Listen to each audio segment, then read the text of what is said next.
Good morning everyone. আশা করি তোমরা যে যেখানে আছো না কেন ভালো আছো, সুস্থ আছো।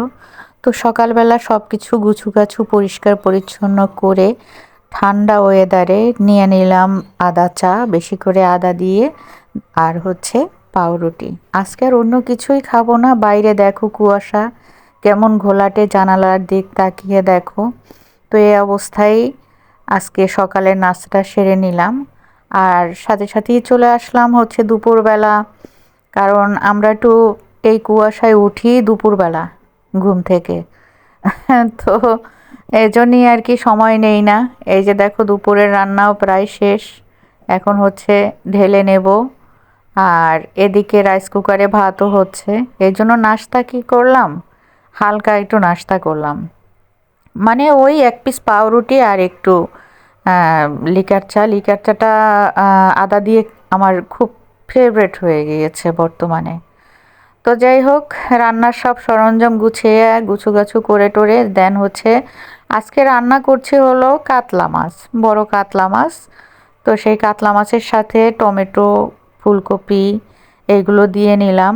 আর উনি দেখো, এই যে বিড়াল, মানে ওনাকে ছাড়েই না। যেভাবেই থাকুক না কেন, যে অবস্থায় থাকুক না কেন, ওই বেড়াল সাথে থাকবেই আর কি।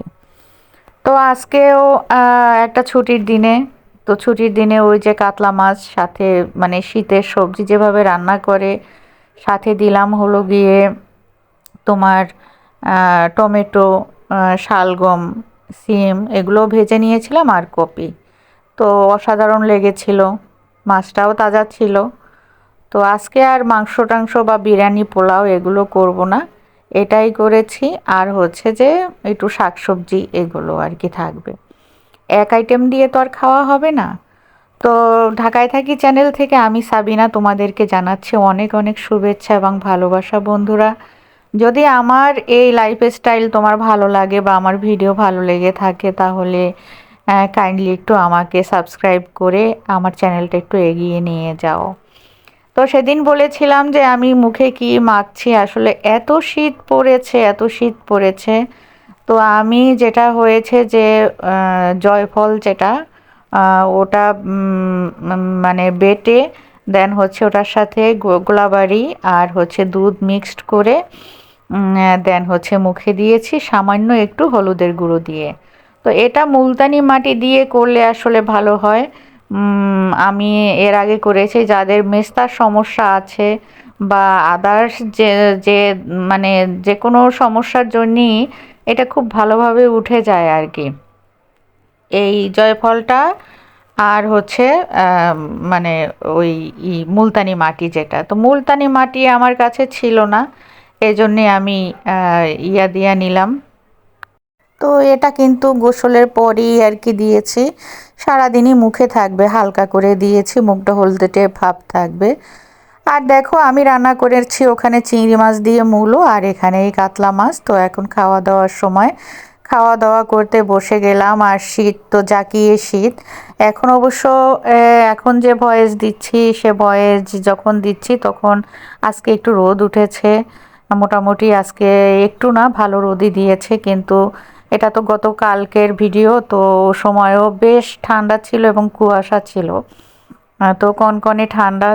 তো জানি না গ্রামের অবস্থা কেমন, মানে আহ, শহরের অবস্থা এরকম, তো গ্রামের অবস্থা তো অবশ্যই খারাপ। দোয়া করি যেন সবাই ভালো থাকে, সুস্থ থাকে। আর যারা একটু ছোট আছে বা মানে বয়স্ক, তাদের জন্য আসলে এই ঠান্ডাটা সত্যি বিভীষিকা, বলো আমাদের জন্যই কত কষ্ট। তো এক ফাঁকে কিন্তু আমি প্রিয়ন্তীকে নাস্তা দিয়ে আসছি। এখন ও হচ্ছে বিড়ালকে চাচ্ছে যে আম্মু একটু বিড়ালটাকে দিয়ে যাও, আমি একটু ঘুম থেকে উঠেই ওকে একটু আদর করি। তো বিড়ালটাকে ডাকছিল, কিছুক্ষণ তাকিয়ে থেকে দেখলেই তো যায়নি। তো এখন আমি ওর কোলে নিয়ে দিলাম। এখন এই যে দেখো কত আদর বিড়ালকে। তো এই বিড়ালটা নিয়েই আমরা তিনজনে আছি আর কি। মানে ও আমাদের খুবই কাছের আর কি। আর ওকে নাস্তা দিলাম, এই যে চা বিস্কিট দিয়ে দিলাম, ওটা খেলো, একটা তাওয়েল বিছিয়ে দেই। আর ওর নাস্তার আওয়ার আর আমাদের হচ্ছে লাঞ্চ আওয়ার। তো এটা নিয়ে তো গত পর্বে বললামই বন্ধুরা, এটা নিয়ে আর বলার কিছুই নাই। তো যাই হোক, এখন 4টা ডাল ভাত যাই হোক না কেন হাজবেন্ড নিয়ে খেতে বসবো। কারণ হচ্ছে যে তো ছুটির দিনে এটাই আর কি অমৃত বলো, ডাল ভাত হোক আর শাক ভাত হোক যাই হোক, একত্রে বসে গরম গরম দুজনে একত্রে খেয়ে নেয়ার মাঝে যে শান্তিটা, এটা তো আর অন্য অন্য দিন আমরা পাই না। তো এখন বন্ধুরা অনেক পরে তোমাদের মাঝে চলে আসলাম। এর মধ্যে বিকেলের খাবার দাবার মানে চার পর্ব শেষ হয়ে গেল, ওগুলো আর ভিডিও করিনি। আর ওই যে মামনি, সে ঘুমোচ্ছে এখন। ও নিয়ে আসছিল বড়ই আপেল কুল আর কি, তো সেই আপেল কুলটা মরিচ বানালাম। আর হচ্ছে যে আপেল কুল এটা দিয়ে এই বছরের প্রথম আপেল কুল মানে কুল বড়ই আর কি এবছরে প্রথম খাওয়া হচ্ছে আর কি। তো এভাবে মরিচ বানানি দিয়ে 1 বছর আগে হলে খেতে পারতাম না, কারণ হলো যে আমার গ্যাস্ট্রিকের যে সমস্যা ছিল। এখনও অবশ্য সমস্যা করবে, কিন্তু একটু গ্যাস্ট্রিকের ওষুধটা খেয়ে নিয়েছি, একটু চিন্তামুক্ত করলেও তবু মানে প্রিয় খাবার না খেয়ে তো আর পারা যায় না। তো ও আর কি একটু রিলস করলো, তো রিলস করে দেন হচ্ছে যে ও খাচ্ছে, ও মরিচ বানানি দিয়ে খেতে ভয় পাচ্ছে। তো আমি পরে লাগিয়ে লাগিয়ে ওকে খাইয়ে দিলাম, কারণ ছেলেরা কিন্তু এগুলো খাবার অনেক সময় বুঝে ওঠে না যে কিভাবে খায় বা কিছু। তো আমি আর কি লাগিয়ে লাগিয়ে দিলাম যে নাও খাও, এভাবে খেতে হয় লাগিয়ে। তো ও মরিচ নিতে ভয় পায়, বলে না কি যেন কি, পরে একটা খাওয়ার পরে বললো যে না ভালোই লাগে। তো যাই হোক, অনেক দিন পরে মানে এবছরের 1 বছর পরে আর কি এই কুল খাওয়া হচ্ছে। ওই নিয়ে আসছে, তবে খুব একটা মিষ্টি বা অতটা ভালো ছিল না। কুল খেতে হয় আসলে তোমার ইসের পরে ফেব্রুয়ারির দিকে কুল খাওয়া উচিত, তাহলে প্রপারলি টেস্টটা পাওয়া যায়। আর আমার মুখে যে ওই যে দিয়েছিলাম হালকা করে, দেখো আমার মুখটা কিন্তু বেশ শাইন করছে। তো গোসলের পরে এটা তোমরা বানিয়েও রেখে দিতে পারো। জয়ফল বেটে গোলাপ জল আর হচ্ছে যে কাঁচা দুধ দিয়ে একটা কৌটোয় ভরে রেখে দিতে পারো, হালকা করে ক্রিমের মতো ইউজ করতে পারো। খুবই শাইনি হয় এবং খুবই মানে মুখটা উজ্জ্বল লাগে আর কি। এবং এই অবস্থায় তোমরা বাইরেও যেতে পারো। আর শীতকাল বলে কথা, একটু একটু তো করতেই হয় বলো, না করলে তো অবস্থা খারাপ। তো সেদিন বাদ দিয়ে চলে আসলাম বন্ধুরা পরের দিন এই যে দেখো ঝলমলে রোদ উঠেছে। আর কি চাই, হেল্পিং হ্যান্ডসকে বললাম যে যা কিছু আধোয়া আছে সব কিছু ধুয়ে নাও। এতদিন তো ভিজাতাম না কিছুই, শুকনো শুকনো রাখতাম। আর আমার কাপড় চোপড় সাধারণত আমার ধোয়ার অভ্যাস, কিন্তু এই গত 2 দিনে আমি হচ্ছে যে গোসল করে আর কাপড় ধুতে আর পারিনি।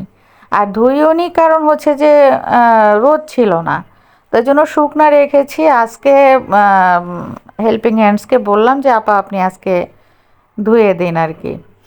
তো ধুয়ে দিল, ধুয়ে দিয়ে দেন আর কি। বলছি যে দরকার হয় আজকে ঘর মোছাতে হবে না, কিন্তু আজকে এটা ধুয়ে দিন। তো যাই হোক, এই যে দেখো আমার মুখটা কিন্তু পরের দিন ধোয়ার পরে গ্লেজটা কিন্তু ভালোই লাগছে। নিজেরটাই নিজে বললাম আর কি, কারণ আমি চাই যে সব মেয়েরাই আমার মতো কাজকর্ম করার পরে যেন একটু নিজের দিকেও খেয়াল রাখে, যাতে একটু মানে রিল্যাক্সে করতে পারে, খুব যাতে খাটুনি না হয়। কারণ আমাদের ভাত রান্না করে তরকারি রান্না করে তারপরে নিজের দিক খেয়াল করার ওই সময়টা আমরা করতে চাই না বলো। তো সব মেয়েদেরকেই আমি বলবো যে সংসারের ফাঁকে সবাই যেন আমরা একটু নিজেদের প্রতি যত্নবান হই। আর এখানে আমি কোথায় যাচ্ছি কি করছি এটা আমি তোমাদের সামনে নেক্সট ব্লগে শেয়ার করব। সে পর্যন্ত তোমরা ভালো থেকো বন্ধুরা, শুভকামনা সকলের জন্য। আর দেখা হবে নতুন ব্লগে।